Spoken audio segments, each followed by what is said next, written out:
Hello everyone, इस video में हम क्लास 12 के एक्सरसाइज 1.1 के क्वेश्चनों को सॉल्व करेंगे। तो क्वेश्चन नंबर 1 पर आते हैं। तो कह रहा है determine whether each of the following relation are reflexive, symmetric and transitive. हमको डिटरमाइन करना है कि जो इक्वेशन दिए हैं रिलेशन वो रिफ्लेक्टिव, सिमेट्रिक या ट्रांजिटिव होंगी कि नहीं होंगी, ये हमको बताना है।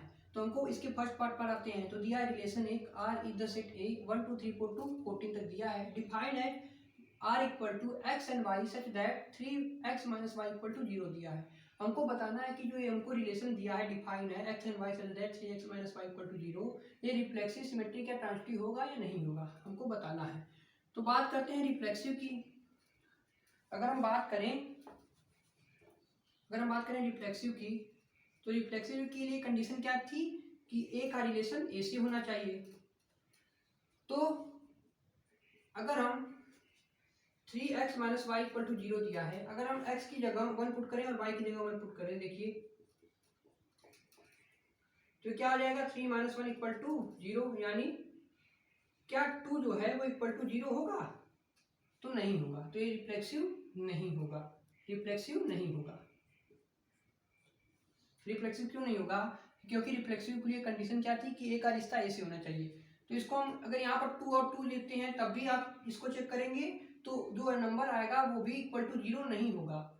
3 और 3 लेंगे, वो भी चेक करेंगे तो जो नंबर आएगा वो भी इक्वल टू 0 नहीं होगा। रिफ्लेक्सिव की कंडीशन क्या थी कि ए का संबंध ए से होना चाहिए। तो अगर रिफ्लेक्सिव की बात करें तो 1 1 2 2 3 3 ऐसे होना चाहिए। तो अगर हम x की जगह 1 पुट करें और y की जगह 1 पुट करें, तो देखिए यहाँ से हमने x की जगह 1 और y की जगह 1 पुट किया तो हमको 2 मिला, जो कि इक्वल टू 0 नहीं है। तो ये हमारा रिफ्लेक्सिव नहीं होगा, ये हमारा रिफ्लेक्सिव नहीं होगा। अब बात करते हैं सिमेट्रिक की। सिमेट्रिक की बात करें तो सिमेट्रिक के लिए कंडीशन क्या थी कि अगर a का रिलेशन b से है तो b का रिलेशन a से होना चाहिए। तो हमारे पास इक्वेशन ये दिया है 3x minus Y equal to 0, इसको हम इस तरह भी लिख सकते हैं y इक्वल टू 3x। तो अगर हम x की जगह 1 पुट करें, अगर x की जगह 1 पुट करें तो y की वैल्यू क्या आ जाएगी, यहाँ से y की वैल्यू आ जाएगी 3। तो हमारा अगर हम बन जाएगा 1 3। उसी तरह अगर यहाँ पर 2 पुट करेंगे तो हो जाएगा 2 6, इस तरह से बनेगा। तो देखिए सिमेट्रिक के लिए कंडीशन क्या थी कि अगर a का रिलेशन b से है तो b का रिलेशन a से होना चाहिए। तो अगर हम a की जगह 1 पुट करें और b की जगह 3 पुट करें, तो क्या अगर एक का संबंध 3 से है तो हमारे पास कंडीशन क्या थी कि 3 का संबंध ए से होना चाहिए। लेकिन ये वाला हमको मिल ही नहीं रहा है, ये वाला हमको मिल ही नहीं रहा है,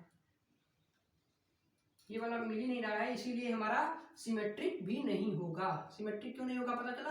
क्योंकि अगर ए का रिलेशन बी से है तो बी का रिलेशन ए से होना चाहिए। अगर हमारे पास 1 3 है तो यहाँ पर 3 1 होना चाहिए, लेकिन यहाँ पर 3 1 हमको नहीं मिलेगा, यहाँ पर हमको 3 1 नहीं मिलेगा, इसीलिए सिमेट्रिक नहीं होगा। इसका कंडीशन फेवरेबल कंडीशन की बात करें सिमेट्रिक होने के लिए होनी चाहिए हमको 3 का रिलेशन 1 से होना चाहिए सिमेट्रिक होने के लिए। लेकिन अगर आप इसको सॉल्व करेंगे, देखिए अगर यहाँ पर 1 है 3 है तो अगर इस यहाँ पर y की वैल्यू कभी भी 3 नहीं हो सकती, इसीलिए सिमेट्रिक नहीं होगा। 3 का रिलेशन 1 से नहीं होगा, इसलिए हमारा सिमेट्रिक नहीं होगा। तो अब बात करते हैं ट्रांजिटिव की। अगर हम ट्रांजिटिव की बात करें तो ट्रांजिटिव के लिए कंडीशन क्या थी कि अगर a का रिलेशन b से है और b का रिलेशन c से है तो a का रिलेशन किससे होना चाहिए, c से होना चाहिए। उसी तरह अगर ये वाला इक्वेशन आप देखें, यहाँ पर हमने x की जगह 1 पुट किया तो मिला y की वैल्यू 3, x की जगह 2 पुट किया तो y की वैल्यू मिली 6, उसी तरह 3 पुट करेंगे तो y की वैल्यू हो जाएगी 9। तो देखिए अगर हम 1 3 लेते हैं, अगर हम a की जगह 1 लें और b की जगह 3 लें, तो a का रिलेशन अगर 3 से है तो यहाँ पर हमारे पास कंडीशन क्या थी कि b का रिलेशन c से होना चाहिए। तो b की जगह हमने लेंगे 3 और c की जगह हो जाएगा 9। तो हमारे पास कंडीशन क्या थी कि ये बनना चाहिए हमारे पास 1 और 9 बनना चाहिए, यानी 1 का रिलेशन 9 से होना चाहिए, 1 का रिलेशन 9 से होना चाहिए। ये तो हमारा मिल रहा है, ये भी मिल रहा है, लेकिन ये नहीं मिल रहा है। अगर तीसरा वाला नहीं मिलता है तो इसको हम क्या बोलेंगे कि ये ट्रांजिटिव नहीं है। अगर तीनों मिलता तो ट्रांजिटिव बोलते, अगर तीनों मिलता तो इसको ट्रांजिटिव बोलते। अगर ए भी मिलता, ए का रिलेशन बी से है, बी का रिलेशन सी से है और ए का रिलेशन सी से है, अगर ये तीनों मिलता तो इसको ट्रांजिटिव बोलते हैं। अगर ए मिलता ये नहीं मिलता तब भी ट्रांजिटिव बोलते। तो देखिए ये मिल रहा था, ये भी मिल रहा था, लेकिन ये नहीं मिल रहा था, इसीलिए ट्रांजिटिव नहीं होगा। उसी तरह अब इसके सेकंड पार्ट को सॉल्व करते हैं।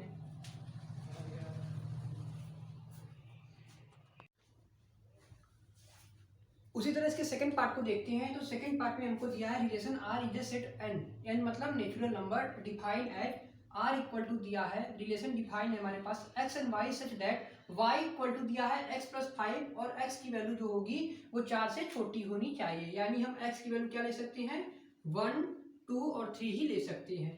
तो बात करें इसको, हमको क्या बताना है कि हमारा रिफ्लेक्सिव सिमेट्रिक और ट्रांजिटिव चेक करना है कि रिफ्लेक्सिव सिमेट्रिक ट्रांजिटिव होगा या नहीं होगा। तो बात करें रिफ्लेक्सिव की, तो रिफ्लेक्सिव के लिए कंडीशन क्या थी कि ए का संबंध ए से होना चाहिए, यानी ए का रिलेशन ए से होना चाहिए। तो इसको चेक करते हैं y equal to X plus 5 को, हम x की जगह भी 1 और y की जगह भी 1 पुट कर देते हैं। रिफ्लेक्सिव के लिए कंडीशन क्या थी, क्या यानी रिफ्लेक्सिव अगर कोई आइडेंटिटी एलिमेंट होता है उसको हम रिफ्लेक्सिव बोलते हैं, ये हमारे पास मस्ट कंपल्सरी होता है। तो रिफ्लेक्सिव की कंडीशन थी कि 1 1 2 2 3 3 4 4 5 5 ऐसे ऐसे होना चाहिए, उससे ज़्यादा हुआ तो रिफ्लेक्सिव कहलाएगा। लेकिन 1 1 2 2 अगर ये नहीं है तो इसको रिफ्लेक्सिव नहीं कर सकते हैं। तो यहाँ पर देखिए हमने यहाँ पर रिफ्लेक्सिव के लिए यहाँ पर 1 1 लिया, तो 1 1 के लिए चेक करते हैं, हम y की जगह 1 पुट कर देते हैं और x की जगह भी 1 पुट कर देते हैं।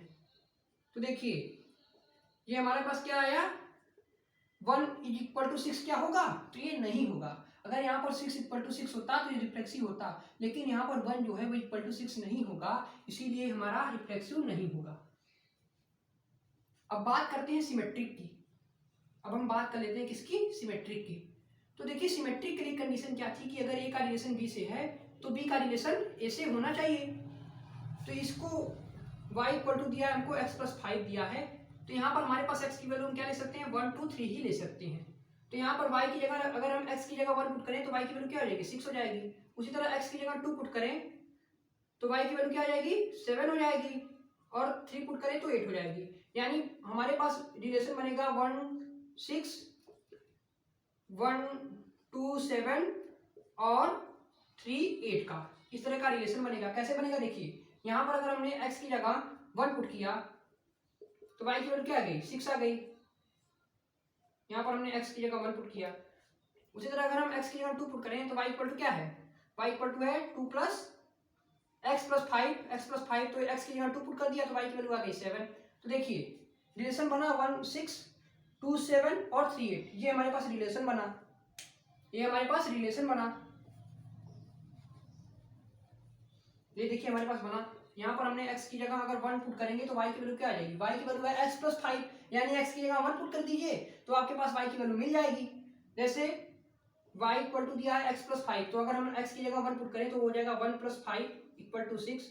उसी तरह y की x की जगह 2 पुट करें तो y की वैल्यू क्या आ जाएगी, 7, और x की जगह अगर हम 3 पुट करें तो y की वैल्यू क्या आ जाएगी, x प्लस 5 यानी 8 आ जाएगी। यानी हमारे पास होना चाहिए 1 6 2 7 और 3 8, यही होना चाहिए, यही होना चाहिए।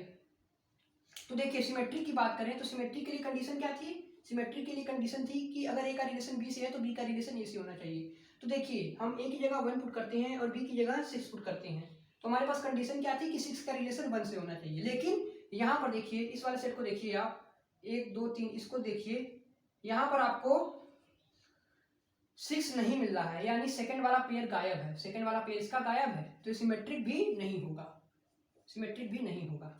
अब बात करते हैं ट्रांजिटिव की।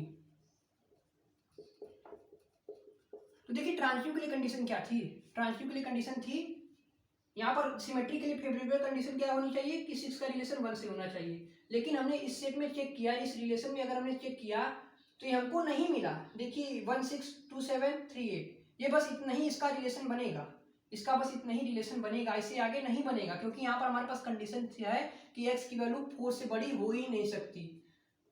इसीलिए देखिए ये हमको मिल ही नहीं रहा है, ये वाला पेयर मिल ही नहीं रहा है, इसीलिए सिमेट्रिक नहीं होगा। अब ट्रांजिटिव की बात करते हैं तो ट्रांजिटिव के लिए कंडीशन क्या थी कि अगर a का संबंध b से है और b का संबंध किसी दूसरे नंबर c से है तो a का संबंध हमारा c से होना चाहिए। यानी अगर a का रिलेशन b से है और b का रिलेशन c से है तो a का रिलेशन c से होना चाहिए। तो चेक करते हैं, हम ले लेते हैं a की जगह 1 और बी की जगह ले लेते हैं 6। तो देखिए यहाँ पर होना चाहिए 6 का रिलेशन किसी नंबर से होना चाहिए, लेकिन ये जो सेकंड वाला पेयर है ये गायब है, सेकंड वाला पेयर गायब है। उसी तरह अगर हम यहाँ पर इसको 2 7 ले, ए की जगह 2 ले लें और बी की जगह 7 ले लें, तो देखिए यहाँ पर भी हमारा सेकंड पेयर गायब है।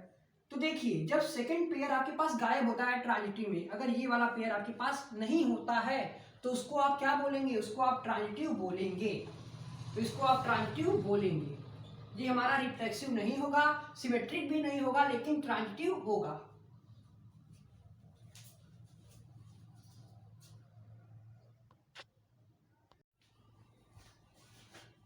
उसी तरह इसके तीसरे पार्ट पर आते हैं। तो दिया है रिलेशन आर सेट ए दिया है 1 2 3 4 5 6। हमको एक रिलेशन डिफाइन है R equal to X and Y such that Y is divisible by X, यानी वाई जो होगा वो डिविजिबल होगा एक्स से, एक्स से डिविजिबल होगा। यानी ये हमारा हमको चेक करना है कि रिफ्लेक्सिव, सिमेट्रिक और ट्रांजिटिव बताना है कि होगा कि नहीं होगा। तो अगर वाई एक्स से डिविजिबल होगा तो देखिए हमारे पास रिलेशन कैसा बनेगा, 1 1 2 2 3 3 4 4 5 5 6 6 ऐसे बनेगा रिलेशन। ये भी बनेगा 2 4 4 6 इस तरह से भी बनेगा। तो रिफ्लेक्सिव के लिए कंडीशन क्या थी, रिफ्लेक्सिव कंडीशन थी ए का रिलेशन ए से होना चाहिए। तो अगर आप इसका रिलेशन बनाएंगे तो यहाँ पर देखिए यहाँ पर आपको उसका कंडीशन मिलेगा, यानी यहाँ पर आपको 1 1 2 2 इस प्रकार से मिलेगा। यानी एक से डिविजिबल होता है, एक 2 से डिविजिबल होता है, एक 3 से डिविजिबल होता है, एक 4 से डिविजिबल होता है, एक 5 से डिविजिबल होता है, एक 6 से डिविजिबल होता है। उसी तरह 2 2 से डिविजिबल होता है, 2 4 से डिविजिबल होता है, 2 6 से डिविजिबल होता है। उसी तरह 2 3 3 से डिविजिबल होता है, 3 6 से डिविजिबल होता है। ऐसे ही बनता जाएगा आपके पास 3 इस तरह से बनता जाएगा रिलेशन आपके पास खूब देर सारा। तो देखिए रिफ्लेक्सिव होगा, क्यों रिफ्लेक्सिव होगा, क्योंकि y डिविजिबल बाई एक्स है, y डिविजिबल आई एक्स है। मतलब अगर यानी 2 1 से डिविजिबल होगा, दो जैसे 2 जो होगा वो 1 से डिविजिबल होगा, 2 से डिविजिबल होगा। उसी तरह 1 1 से डिविजिबल होगा, 2 से डिविजिबल होगा, 3 से डिविजिबल, इस प्रकार से चलता रहेगा। तो ये रिफ्लेक्सिव हमारा होगा, रिफ्लेक्सिव हमारा होगा। क्यों होगा, क्योंकि ये 1 1 2 2 3 3 4 4 इसमें सभी एलिमेंट होंगे और उससे ज़्यादा भी एलिमेंट होंगे, इसीलिए रिफ्लेक्सिव होगा। अगर इसका आप कार्टेशियन प्रोडक्ट बनाएंगे तो देखिए रिलेशन अगर आप इसका डिफाइन करेंगे खूब बड़ा सा बनेगा, जिसमें आपके पास 1 1 2 2 3 3 4 4 5 5 6 6 7 7 ऐसे 6 6 तक जाएगा, 7 7 नहीं जाएगा। और यहाँ पर आपके पास 2 2 2 भी होगा, 2 4 भी होगा, 3 3 भी होगा, 3 6 भी होगा, 1 1 1 2 होगा, 2 1 होगा, इस प्रकार से भी होगा। इसीलिए ये हमारा रिफ्लेक्सिव होगा, रिफ्लेक्सिव होगा, क्योंकि ये कंडीशन को फुलफिल करता है। अब बात करें सिमेट्रिक की, सिमेट्रिक की बात करें तो सिमेट्रिक की कंडीशन क्या थी कि अगर ए का रिलेशन बी से है तो बी का रिलेशन किससे होना चाहिए, ए से होना चाहिए। तो यहाँ पर लेते हैं ए की जगह ले लेते हैं ये जो 1 1 2 2 3 3 4 4 ये तो हमारे सिमेट्रिक होते ही हैं। लेकिन हम इसकी बात करें y की जगह 6 पुट करते हैं, y डिविजिबल है x से, तो क्या 6 जो होगा वो डिविजिबल होगा, 6 का रिलेशन 3 से होगा, तो नहीं होगा। ये वाली कंडीशन गलत है, सिमेट्रिक की कंडीशन ये वाली गलत है। यानी ए का रिलेशन अगर बी से है तो बी का रिलेशन ए से होना चाहिए। लेकिन यहाँ पर y जो है वो डिविजिबल बाई एक्स है, तो y की जगह अगर हमने 6 पुट किया तो हमारे पास कंडीशन क्या थी कि 6 का रिलेशन 3 से होना चाहिए, लेकिन ये हमारे पास नहीं होगा, इसीलिए सिमेट्रिक नहीं होगा। अब बात करें ट्रांजिटिव की, तो ट्रांजिटिव के लिए कंडीशन क्या थी कि अगर ए का रिलेशन बी से है और बी का रिलेशन सी से है तो ए का रिलेशन सी से होना चाहिए। ये ट्रांजिटिव के लिए कंडीशन थी। तो देखिए रिलेशन हमारा 1 1 1 बनेगा, 1 2 बनेगा, 1 3 बनेगा, ऐसे ही बनता जाएगा, आगे तक बनता जाएगा। 2 2 बनेगा, 2 4 बनेगा, 2 6 बनेगा, 3 3 बनेगा, 3 6 बनेगा, इस तरह से बनता जाएगा। तो देखिए ट्रांजिटिव के लिए कंडीशन क्या थी कि अगर ए का संबंध बी से है तो बी का संबंध किसी तीसरे नंबर सी से है, तो ए का संबंध सी से होना चाहिए। तो अगर हम ए की जगह ले लेते हैं 1 और बी की जगह ले लेते हैं 2, तो देखिए सेकंड वाला पेयर हमारे पास नहीं मिल रहा है, सेकंड वाला पेयर हमारे पास मिल रहा है, लेकिन यहाँ पर हमारा 1 का रिलेशन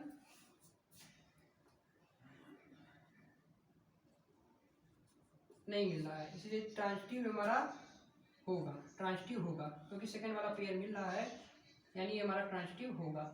तो ये हमारा ट्रांजिटिव भी होगा। ये रिफ्लेक्सिव होगा, सिमेट्रिक नहीं होगा, ट्रांजिटिव होगा। जैसे यहाँ पर हमने इसको चेक किया।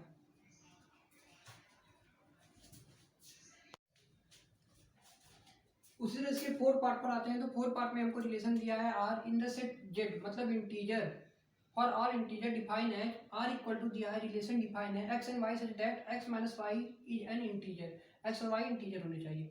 तो देखिए इंटीजर होने चाहिए, यानी ऑल -1 0 -2 ऐसे ऐसे करते करते, जैसे इंटीजर क्या होते हैं -1 0 1 2 3 4 और यहाँ पर -2 -3, इस तरह के से इंटीजर होते हैं। तो देखिए हमको क्या चेक करना है कि रिफ्लेक्सिव, सिमेट्रिक और ट्रांजिटिव चेक करना है। तो रिफ्लेक्सिव की बात करें तो रिफ्लेक्सिव के लिए हमारे पास एक रिलेशन ऐसे होना चाहिए। तो अगर हम x माइनस वाई दिया है हमारे पास, तो देखिए हम x की जगह भी x पुट करते हैं और y की जगह भी हम ले लेते हैं y की जगह भी x। तो देखिए हमारे पास ये जीरो मिल रहा है। तो जीरो मिल रहा है तो जीरो हमारा इंटीजर होता है, इसीलिए हमारा रिफ्लेक्सिव होगा। अब बात करते हैं सिमेट्रिक की। तो सिमेट्रिक के लिए कंडीशन क्या थी? सिमेट्रिक के लिए कंडीशन थी कि अगर a का संबंध b से है तो b का संबंध a से होना चाहिए। ये सिमेट्रिक के लिए कंडीशन थी। तो चेक करते हैं। देखिए अगर a और b हमारे इंटीजर हैं तो b और a भी हमारे इंटीजर होंगे। अगर हमारे पास a और b कोई इंटीजर है, a और b मतलब अगर x माइनस वाई कोई इंटीजर है तो y माइनस एक्स भी हमारा इंटीजर होगा। तो ये सिमेट्रिक भी होगा। सिमेट्रिक होगा क्यों होगा? क्योंकि देखिए अगर a और b कोई इंटीजर है, a और b का मतलब क्या होगा कि x माइनस वाई अगर कोई इंटीजर है तो यहाँ से हमारे पास रिलेशन बनेगा y माइनस एक्स जो होगा वो भी इंटीजर होगा। इसका मतलब ये होगा तो ये भी इंटीजर होगा हमारा, ये भी इंटीजर होगा, ये भी इंटीजर होगा, क्योंकि इंटीजर में से कुछ माइनस करेंगे तो इंटीजर ही मिलेगा, इसीलिए सिमेट्रिक भी होगा। अब बात करते हैं ट्रांजिटिव की। तो ट्रांजिटिव की बात करें तो ट्रांजिटिव में कंडीशन क्या थी कि अगर a का संबंध b से है और b का संबंध c से है तो a का संबंध c से होना चाहिए। तो देखिए अगर हमारे पास a और b कोई इंटीजर है, अगर a और b इंटीजर हैं तो b और c भी इंटीजर होंगे। तो यहाँ से हम ये भी कर सकते हैं कि a और c भी इंटीजर होंगे, यानी अगर a और b इंटीजर है, a और b का मतलब क्या हुआ? मतलब मान लीजिए x माइनस वाई इंटीजर है तो y माइनस जेड भी इंटीजर होगा। यानी इसको हम लिखना चाहें तो इसको हम इस तरह भी लिख सकते हैं, जैसे यहाँ पर x का रिलेशन y से है तो यहाँ पर होना चाहिए y का रिलेशन z से, तो यहाँ पर हमारे पास x का रिलेशन z से होना चाहिए। तो ये सही बात है। क्यों सही बात है? क्योंकि अगर x माइनस वाई करेंगे तो हमको इंटीजर मिलेगा, y माइनस जेड करेंगे तो भी इंटीजर मिलेगा, और x का रिलेशन z से यानी x का जो संबंध होगा वो भी किसी इंटीजर से होगा, इसीलिए ट्रांजिटिव होगा। तो ये हमारा रिफ्लेक्सिव भी होगा, सिमेट्रिक भी होगा, ट्रांजिटिव होगा। ट्रांजिटिव क्यों होगा ये भी पता चल गया, क्योंकि अगर x और y कोई इंटीजर है तो y माइनस जेड भी इंटीजर होगा, यानी x माइनस वाई अगर इंटीजर है तो y माइनस जेड भी इंटीजर होगा। इससे ये भी कह सकते हैं कि x माइनस जेड भी इंटीजर होगा, तो इंटीजर भी होगा, इसीलिए ये रिफ्लेक्सिव, सिमेट्रिक, ट्रांजिटिव तीनों कंडीशन को फुलफिल करेंगे। तो ये था क्वेश्चन नंबर 4 का सोल्यूशन।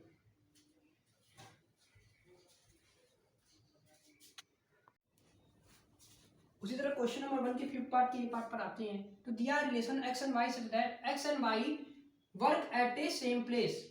तो ये हमको बताना है कि रिफ्लेक्टिव, सिमेट्रिक और ट्रांजिटिव होगा कि नहीं।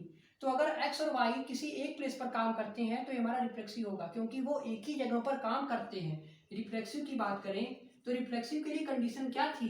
रिफ्लेक्सिव के लिए कंडीशन थी कि a का संबंध a से होना चाहिए। तो देखिए x और y दोनों हमारे एक ही जगह काम कर रहे हैं, यानी एक का संबंध एक ही से है, तो ये हमारा रिफ्लेक्सिव होगा। अब बात करते हैं सिमेट्रिक की। तो सिमेट्रिक के लिए कंडीशन क्या थी? सिमेट्रिक के लिए कंडीशन थी कि अगर a का संबंध b से है तो b का संबंध a से होना चाहिए। तो अगर x और y किसी एक प्लेस पर काम करते हैं तो यहां से हम ये भी तो कर सकते हैं कि y और x भी एक ही प्लेस पर काम करेंगे, तो सिमेट्रिक भी होगा। अब बात करते हैं ट्रांजिटिव की। तो ट्रांजिटिव के लिए कंडीशन क्या थी कि अगर a का संबंध b से है, यानी a का रिलेशन b से है और b का रिलेशन हमारा c से है, तो a का रिलेशन किससे होना चाहिए? c से होना चाहिए।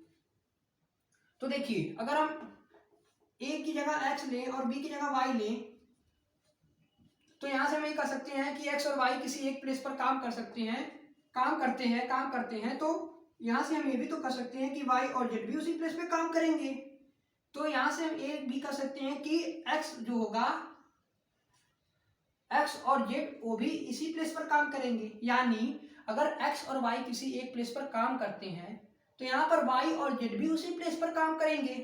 यहाँ से हम ये भी कर सकते हैं कि x और z भी उसी प्लेस पर काम करेंगे, तो ये हमारा ट्रांजिटिव भी होगा। ये हमारा रिफ्लेक्सिव, सिमेट्रिक, ट्रांजिटिव तीनों होगा। उसी तरह इसके बी पार्ट को देखते हैं। तो बी पार्ट में हमसे क्या करा था, इसके बी पार्ट को सॉल्व करते हैं।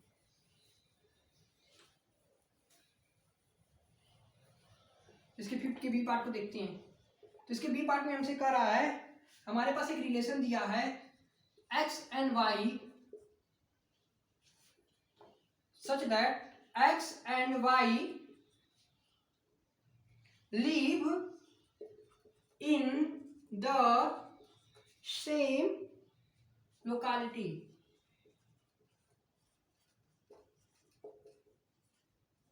हमको बताना है कि रिफ्लेक्सिव, सिमेट्रिक और ट्रांजिटिव बताना है। तो देखिए, अगर x और y किसी एक लोकेलिटी में रहते हैं तो ये रिफ्लेक्सिव होगा, तो आंसर है होगा, क्योंकि यहाँ पर भी हमारा ए का रिलेशन ए से ही है। अगर हम रिफ्लेक्सिव की बात करें तो रिफ्लेक्सिव की कंडीशन को फुलफिल करता है, क्योंकि ये दोनों एक ही जगह पर रहते हैं, इसीलिए हमारा रिफ्लेक्सिव होगा। रिफ्लेक्सिव के लिए कंडीशन क्या थी कि ए का संबंध ए से होना चाहिए, तो रिफ्लेक्सिव होगा। अब बात करते हैं सिमेट्रिक की। तो सिमेट्रिक के लिए कंडीशन क्या थी, अगर ए का रिलेशन बी से है तो बी का रिलेशन किससे होना चाहिए, ए से होना चाहिए। अगर एक्स और वाई किसी एक लोकेलिटी में, जैसे यहाँ पर अगर एक्स और वाई किसी एक लोकेलिटी में रहते हैं तो यहाँ से हम ये भी तो कर सकते हैं कि वाई और एक्स भी इसी लोकेलिटी में रहेंगे, तो ये भी सिमेट्रिक भी होगा। अब बात करते हैं ट्रांजिटिव की। तो ट्रांजिटिव के लिए कंडीशन क्या थी, ट्रांजिटिव के लिए कंडीशन थी कि अगर ए का रिलेशन बी से है और बी का रिलेशन सी से है तो ए का रिलेशन किससे होना चाहिए, सी से होना चाहिए। तो अगर यहाँ पर हमने ए की जगह एक्स लिया और बी की जगह वाई लिया, तो अगर एक्स और वाई किसी एक लोकेलिटी में रहते हैं तो यहाँ से हम ये भी तो कर सकते हैं कि वाई और जेड भी उसी लोकेलिटी में रहेंगे। यहाँ से हम ये भी कर सकते हैं कि एक्स और जेड भी उसी लोकेलिटी में रहेंगे, तो हमारा ट्रांजिटिव भी होगा। तो ये भी हमारा रिफ्लेक्टिव, सिमेट्रिक, ट्रांजिटिव तीनों होगा।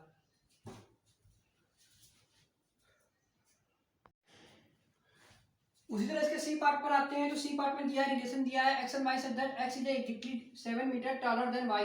हमको बताना है कि रिफ्लेक्टिव, सिमेट्रिक और ट्रांजिटिव। तो रिफ्लेक्टिव के लिए कंडीशन क्या थी कि रिफ्लेक्टिव के लिए कंडीशन थी हमारे पास, रिफ्लेक्सिव के लिए कंडीशन थी ए का रिलेशन ए से होना चाहिए।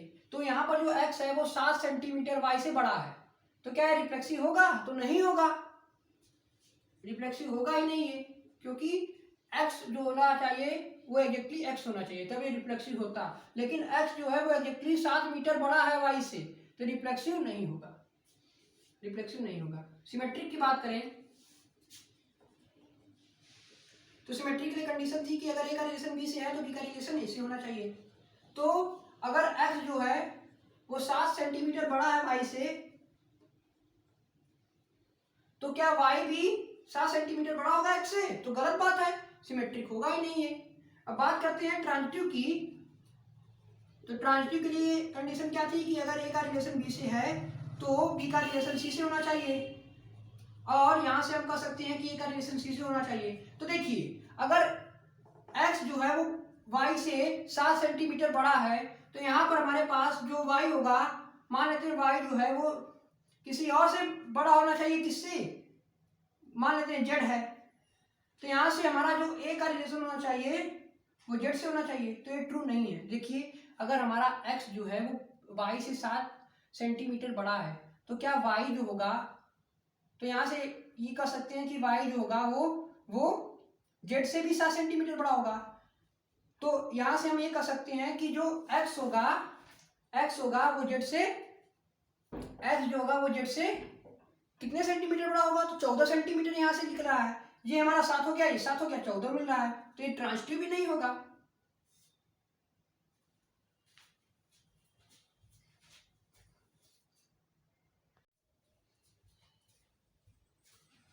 उसी तरह क्वेश्चन में के डी पार्ट पर आते हैं। तो रिलेशन दिया है x and y such that x is a y of y। हमको बताना है कि रिफ्लेक्टिव, सिमेट्रिक और ट्रांजिटिव होगा या नहीं होगा। तो रिफ्लेक्टिव की बात करें, रिफ्लेक्सिव की अगर बात करें रिफ्लेक्सिव की, तो रिफ्लेक्सिव के लिए कंडीशन क्या थी कि ए का रिलेशन ए से होना चाहिए। तो क्या x अपने से का वाइफ होगा? यहाँ पर क्या x का वाइफ होगा? तो गलत बात है, तो ये रिफ्लेक्सिव नहीं होगा। अब बात करते हैं सिमेट्रिक की। कोई खुद का वाइफ नहीं हो सकता, इसीलिए ये रिफ्लेक्टिव नहीं होगा। अब सिमेट्रिक की बात करें, सिमेट्रिक के लिए कंडीशन क्या थी कि अगर ए का रिलेशन बी से है तो बी का रिलेशन किसका होना चाहिए? ए से होना चाहिए। अगर ए का रिलेशन बी से है तो बी का रिलेशन किससे होना चाहिए? ए से होना चाहिए। तो अगर x का रिलेशन, x अगर वाइफ है y का, तो क्या y जो होगा वो वाइफ होगा x का? तो गलत बात है, ये भी सिमेट्रिक नहीं होगा। अब ट्रांजिटिव की बात करें तो ट्रांजिटिव के लिए कंडीशन क्या थी? ट्रांजिटिव के लिए कंडीशन थी कि अगर ए का रिलेशन बी से है तो बी का रिलेशन सी से होना चाहिए, जहां से हम ये कह सकते हैं कि ए का रिलेशन सी से होगा। तो अगर x जो है वो वाइफ है y का, तो क्या y जो होगा वो वाइफ होगा z का? तो ये सेकंड वाला पेयर हमारे पास यहाँ पर हमको नहीं मिल रहा है, तो ये ट्रांजिटिव होगा। ये रिफ्लेक्सिव सिमेट्रिक नहीं होगा, लेकिन ट्रांजिटिव नहीं होगा। क्यों नहीं होगा? क्योंकि सेकंड वाला पेयर हमारे पास नहीं मिल रहा है, क्योंकि y जो है वो तो एक मेल है। यहाँ पर देखिए x क्या है? एक वाइफ है y का, यानी x वाइफ है किसका? y का। तो क्या y जो वाइफ हो जाएगा किसी तीसरे नंबर z के? तो ये वाला सेकंड पेयर हमारे पास मिल ही नहीं रहा है, इसीलिए ट्रांजिटिव होगा। उसी तरह इसके ई पार्ट को सॉल्व करते हैं। अब यहां से इसको इरेज कर देते हैं, तो इसके ई पार्ट को देखते हैं। तो क्वेश्चन नंबर डी क्या था? इसमें रिफ्लेक्सिव हो नहीं होगा, सिमेट्रिक नहीं होगा, लेकिन ट्रांजिटिव होगा डी पार्ट में। अब बात करते हैं इसके ई पार्ट को। तो ई पार्ट में देखिए क्या दिया है। ई पार्ट में हमको दिया है relation x and y such that x is father of y। x क्या है? पिता है किसका? y का। x is father of y, x जो है पिता है y का। तो देखिए रिफ्लेक्सिव की बात करें तो रिफ्लेक्सिव के लिए कंडीशन क्या थी कि a का रिलेशन a से होना चाहिए। तो क्या x जो होगा वो अपने का फादर होगा? तो गलत बात है, तो ये रिफ्लेक्सिव नहीं होगा। अब बात करते हैं सिमेट्रिक की। तो सिमेट्रिक के लिए कंडीशन क्या थी? सिमेट्रिक के लिए कंडीशन थी कि अगर ए का रिलेशन बी से है तो बी का रिलेशन किससे होना चाहिए? तो बी का रिलेशन ए से होना चाहिए। तो अगर x जो है वो फादर है y का, तो क्या y जो होगा वो फादर होगा x का? तो ये भी गलत बात है, तो सिमेट्रिक भी नहीं होगा। अब बात करते हैं ट्रांजिटिव की। तो ट्रांजिटिव के लिए कंडीशन क्या थी? ट्रांजिटिव के लिए कंडीशन थी कि अगर ए का रिलेशन बी से है तो बी का रिलेशन सी से, किसी तीसरे नंबर सी से होना चाहिए। तो यहाँ से हम ये कह सकते हैं कि ए का रिलेशन सी से होगा। तो देखिए मान लेते हैं कि हमारा जो x है वो फादर है y का, तो यहाँ पर हमारे पास y जो होगा वो फादर होगा z का। तो यहाँ से हम ये कह सकते हैं कि x जो होगा वो फादर होगा y का। तो ये भी गलत बात है, क्योंकि अगर x पिता है y का तो y पिता होगा z का। तो क्या ये x जो होगा वो पिता होगा z का? तो गलत बात है, तो ये हमारा ट्रांजिटिव भी नहीं होगा। तो ये हमारा ना रिफ्लेक्सिव होगा, ना सिमेट्रिक होगा, ना ट्रांजिटिव होगा। तो ये था क्वेश्चन नंबर 1 के सभी पार्ट का सोल्यूशन।